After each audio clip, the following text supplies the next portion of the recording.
kid, whenever I was asked to divide fractions, I was always told the same thing. Just flip and multiply. Flip and multiply. Flip and multiply.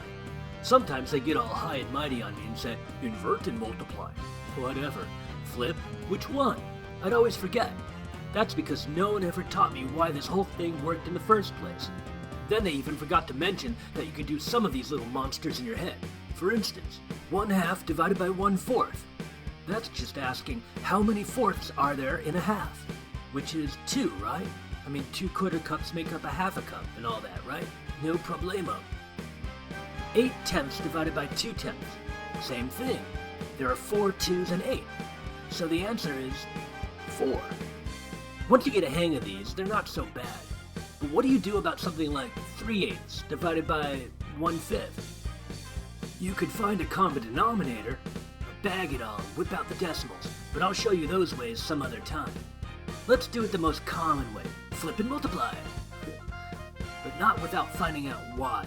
And that has to do with the power of 1. So, you know that multiplying anything by 1 keeps it the same, right? Big deal, you say. I say, hold on there, hombre. That's a powerful thing because given the choice, wouldn't you rather multiply something by 1 than some other number?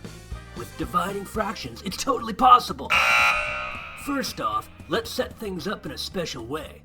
You can see that I put 3/8 over 1/5, forming what's called a complex fraction. The top, or numerator of this complex fraction, is 3/8. The bottom, or denominator, is 1/5. All we have to do now is make the denominator equal to 1, and we'll only be left with the numerator. So, we ask ourselves this. What do I have to multiply the denominator by to get 1? In other words, I'm looking for 1/5's reciprocal. In most cases, this is just the fraction flipped over, like it got tubed in a gnarly roller.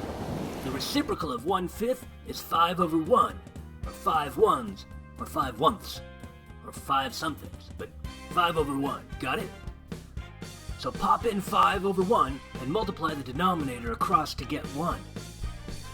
Oh, bogus! We forgot the second commandment of fractionating. Do unto the numerator what thou dost to the denominator. Don't ask me about the first commandment, because I can't say it on the internet.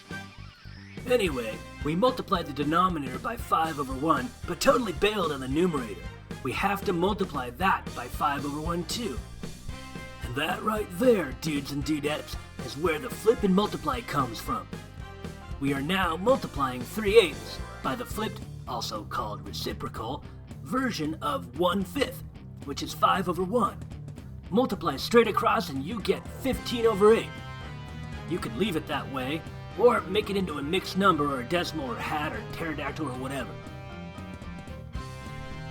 The point is that flip and multiply comes from making a common denominator of 1 by using the reciprocal of the divisor.